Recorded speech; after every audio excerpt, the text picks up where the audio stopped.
Hello and welcome. You're watching NDTV 24/7. I'm Vedant Agarwal. Our top focus: 2 student suicides in Rajasthan's Kota in just 24 hours. 2 students, one of them was a NEET aspirant, died by suicide in the coaching hub. And an alarming trend of rising student suicides in Kota. In just 6 months, since January, a little over 6 months, there have been more than 20 student suicides. And now the Kota administration, the local administration there, has ordered that no tests will be held in the coaching hub for at least a month. This amid various measures being announced by the police and no less than the Chief Minister. But there is no end to this alarming trend of student suicides in Rajasthan's Kota. My colleague Harsha Kumari Singh now joining us on the phone line. Harsha, extremely concerning there. Despite the Chief Minister intervening, despite multiple measures being announced by the local administration and the police earlier as well, there seems to be no end to this very alarming trend in Kota. And these are not just statistics, these are students with dreams, their lives ahead of them. Absolutely. And you see, now the problem with Kota is that at a time it has a floating population of about 2 to 3 lakh students. Now, without even testing their aptitude, if they can pay the fees, the coaching institutes will admit them. Then it's not just about having an aptitude. Can they keep up with the rigors of coaching? It's a very high competition exam, very, very competitive. There are weekly tests. You don't get a Sunday off. Like you saw that today was the weekly test and 2 students have committed to suicide today because of that weekly test. One student, he finished the test, walked out of his classroom and, unfortunately, I don't even feel, it's heartbreaking. He jumped off the 6th floor of a building. There's a CCTV footage of that. A young boy. And he was living here with his grandparents. So obviously somewhere his parents had, tried to provide a family structure for him. But look at the kind of pressure, the mental pressure on these children. Now, all these children who are getting admitted to coaching institutes and living away from home, are they prepared to deal with the rigors of that? Obviously not. So there was a bill that had been proposed in the State Assembly to regulate coaching institutes. And the idea was that only students who have an aptitude for coaching should actually get admission here. But then the numbers would come down. So, it was not good business for Kota. So, obviously, that's the reason perhaps that bill has not come through. Now, the administration has, very belatedly issued an instruction that there will be no tests. But the point is, it's inherent in the system. These children are 15, 16, 17 years old. The boy who died in the morning was also studying for class 12 and preparing for the NEET exams. So, obviously, this kind of rigor of coaching is something young minds are not being able to cope with. And the point is that nobody seems to be doing anything about it. We report one statistic and then we move on. The administration comes up with some short-term measures and then, they also move on. But here are, families who are losing their children. Absolutely, Harsha. Very unfortunate for the families, most of them very poor families as well. And, till when are we going to make do with knee-jerk measures, emergency measures? There really needs to be an evolved mechanism in place to assess the aptitudes of these children, as you said, and also some counseling to actually address the mental health of all these students. Extremely unfortunate there. It's almost every day that we report one student suicide or the other from Rajasthan's Kota.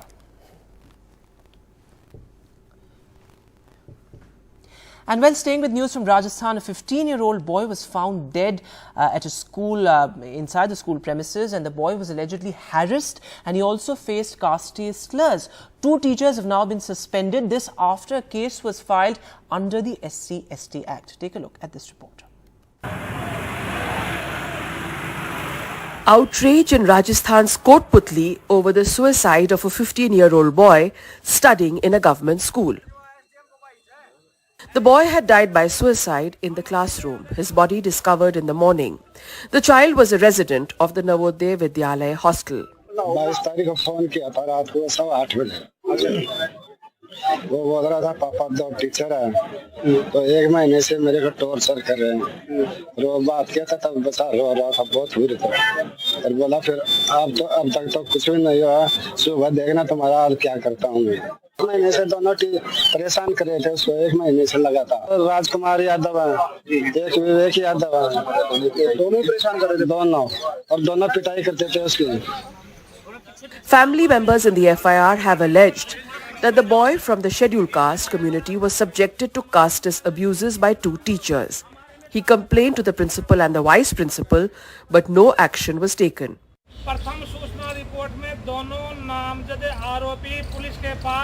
It is only after offers of compensation that the family finally agreed to take the child's body. प्रशासन, police और पीड़ित परिवार के परिजनों के बीच में एक समझौता हुआ है, जिसके तहत पूर्व में जो इनकी मांगे थी, जिसमें पीड़ित प्रतिकार राशि जो है वो अविलंब जारी कर दी जाएगी। 1 लाख की राशि नवोदय विद्यालय द्वारा एक्स ग्राशिया मिलेगी और मेडिकल बोर्ड से मृतक का पोस्टमार्टम करवाया जाएगा और फोरेंसिक साइंस की जो रिपोर्ट है उसका भी हम इंतजार कर रहे हैं। उसके बाद अनुसंधान की गति तेज कर दी जाएगी। अनुसंधान अधिकारी स्कूल में बच्चों के या उससे रिलेटेड जो भी विटनेसेस हैं उनके बयान दिए जाएंगे। The police have filed a case of murder and under the SC/ST Act, and the 2 accused teachers have been suspended till the police investigates the case. With Mudit Gaur in Alwar, in Jaipur, Harsha Kumari Singh, NDTV. And moving now to news from Haryana's NU, where Haryana administration is on high alert amid a call for the Shobha Yatra on Monday, and this despite the police's denial. The police denied permission for this particular yatra, but despite that, various Hindu outfits are going ahead with that Shobha Yatra.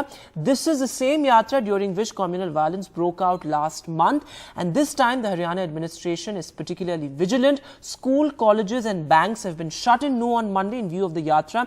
In fact, there's heavy police deployment as well.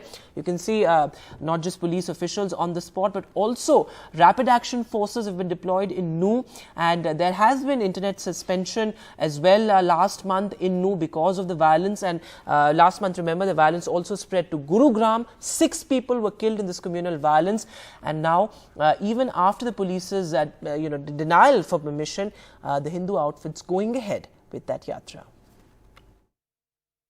कोई permission नहीं दी गई है हमारी तरफ से, कोई इस बारे में यात्रा के बारे में कोई परमिशन नहीं गई है हमारी तरफ से। किसी भी बाहर से कोई भी मूवमेंट होता है उसको आस पड़ोस के जिलों वालों में भी रोकने के लिए कहा गया है।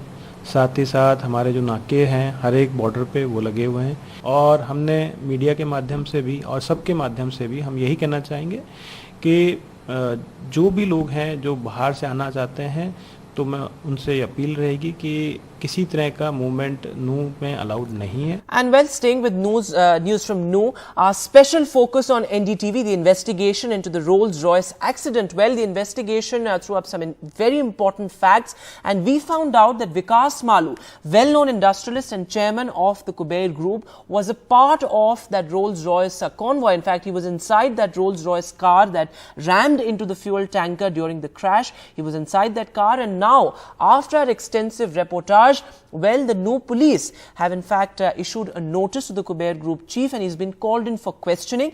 The NU SP had confirmed to NDTV that he's undergoing treatment at the Medanta Hospital in Gurugram, and he will be called for questioning. In fact, his lawyer also told NDTV that he will cooperate with the police when it comes to the investigation. There are many unanswered questions because earlier the police had said that the fuel tanker was on the wrong side, but CCTV footage that surfaced later contradicted that claim. And well, moving now to our other big focus, the state of Manipur. And after weeks of relative peace, fresh arson has been reported in the capital of the state, Imphal. And well, this comes just 2 days ahead of the crucial assembly session. There you can see how 3 abandoned houses were in fact torched by unidentified men. There have been no casualties in this particular case, but after these 3 houses were torched by unidentified men, there were protests as well. They demanded the presence and deployment of more security forces. And as I said, this comes ahead of the crucial assembly session that has been called in Manipur, the first time since violence broke out in May. And moving now to poll-bound Madhya Pradesh, where election season has well and truly begun. Chief Minister Shivraj Singh Chauhan announced fresh incentives for women in Madhya Pradesh. He announced a hike as far as the Ladli Behna Yojana is concerned, something that proved to be an important political game changer for him. He announced 35% reservation for women in all government jobs, 50% reservation for women in teaching jobs, and also said that the government will continue its campaign against drugs and alcohol. आज मैं ये फैसला कर रहा हूं कि बढ़े हुए बिजली के बिलों की वसूली नहीं होगी, मैं उनकी व्यवस्था करूंगा। अब सितंबर में बढ़े हुए बिल 0 हो जाएंगे, 0। और उसके बाद हर महीने गरीब बहन का बिल केवल 100 रुपया आए, इसका इंतजाम किया जाएगा। पहले बेटियां पुलिस में नहीं आती थी, लेकिन मैंने तय कर दिया कि 30% भर्ती बेटियों की पुलिस में होगी। अब हर थाने में मध्य प्रदेश के महिला डेस्क के साथ साथ हम पर्याप्त मात्रा में बेटियों को पुलिस के रूप में रखेंगे, ताकि बहनों की ढंग से सुनवाई हो सके। नशे की प्रवृत्ति पर अंकुश लगाया जाएगा। और अब शराब नीति, जहां बहनें नहीं चाहेंगी, आधी से ज्यादा बहनें नहीं चाहेंगी कि दारू की दुकान हो, वहां अगले साल से दारू की दुकान भी बंद कर दी जाएगी। So, well, the Congress has mocked this move. Remains to be seen whether these welfare measures actually stand to the BJP's advantage. That looks to make a comeback in this state. We'll take a short break now. News continues on the other side.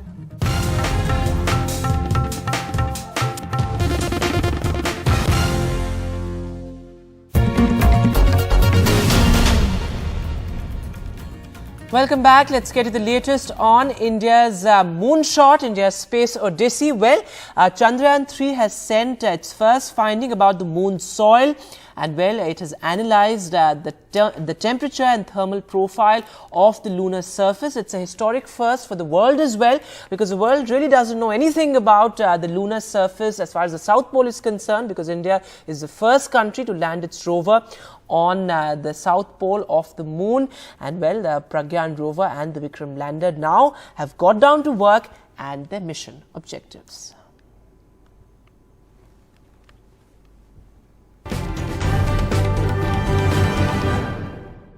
And well, ahead of the G20 Heads of State Summit in the national capital in just a few days from now, the Prime Minister addressed the global leaders at the B20 Summit, and the B20 communique was also released today. After the Prime Minister's address, the Prime Minister addressed policy makers, business leaders and experts from across the world, talked about equitable growth and also sustainable development goals. Well, the communique was out, and India really has handed over its B20 presidency to Brazil. But first, let's listen to what the Prime Minister had to say. World में आजकल हम देखते हैं कि अपनी health को लेकर सभी बहुत कॉन्शियस हो गए हैं। हेल्थ कॉन्शियसनेस डाइनिंग टेबल पर तो तुरंत दिखती है। जब हम कुछ खरीदते हैं, जो खाते हैं, जो काम करते हैं, हर चीज में ये जरूर देखते हैं कि इसका हेल्थ पर क्या प्रभाव पड़ेगा। हर कोई सोचता है कि कहीं मुझे तकलीफ तो नहीं हो जाएगी, लंबे समय मुझे मुश्किल तो नहीं हो जाएगी। हमें सिर्फ आज की चिंता नहीं होती, बल्कि ये भी सोचते हैं कि आगे चलकर भी इसका क्या प्रभाव होगा। मेरा मानना है यही सोच बिजनेस और सोसाइटी की प्लेनेट को लेकर के भी होनी चाहिए। फ्रेंड्स, ये profitable market can be sustained when there is a balance in the interest of producers and consumers. This also applies to nations. Treating other countries only as a market will never work. It will harm even the producing countries sooner or later. Making everyone equal partners in progress is the way forward. There are many global business leaders here. Can we all give more thought to how to make business more consumer-centric. These consumers could be individuals or countries. Their interests need to be taken care of as well. Can we think of some sort of a yearly campaign for this? Every year, can global business come together to pledge themselves for the good of the consumers and their markets? So, well, equitable growth and climate change are the focus areas for the B20 communique. But it's a big day for NDTV. NDTV's editorial director, Sonia Singh, has won the Lifetime Achievement Award at the ENBA Awards for a 3-decade-long career as a brilliant editor and a journalist. While others fear Indian newspapers will be unable to withstand the competition, India's boy wonder is finally entering into the longest and hopefully the happiest innings of his career. All add up to make a day at the races in Hong Kong an unforgettable experience. This is Sonia Verma in Srinagar for The World This Week. Good evening and welcome to the 9 o'clock news. I'm Sonia Singh. Let's look at issues firstly like the population growth. Was this about paying bribes? The Prime Minister flies to Assam for his Rajya Sabha nomination. First, our top story, the Cabinet met tonight and put the seal on privatising two of India's biggest public sector oil companies. I just add the show where the day's biggest newsmakers share their insight. We don't manufacture controversies, we report them. Fair, balanced and a genuine debate. You don't have to shout to be heard. Fake news? What's that? Here's the news you can trust. And well, other than Sonia Singh, our editorial director, our executive editor Vishnu Shom and camera person Ashok Mahale also won awards for their brilliant coverage of the Ukraine war from ground zero. And our special shows including our Swachh Bharat campaign and also Justice for Every Child and Mesmerizing Maharashtra won awards as well. NDTV 24/7. This is Mesmerizing Maharashtra. So what a validation for NDTV's legacy of trust. We're running out of time on this bulletin. From all of us, goodbye and keep watching.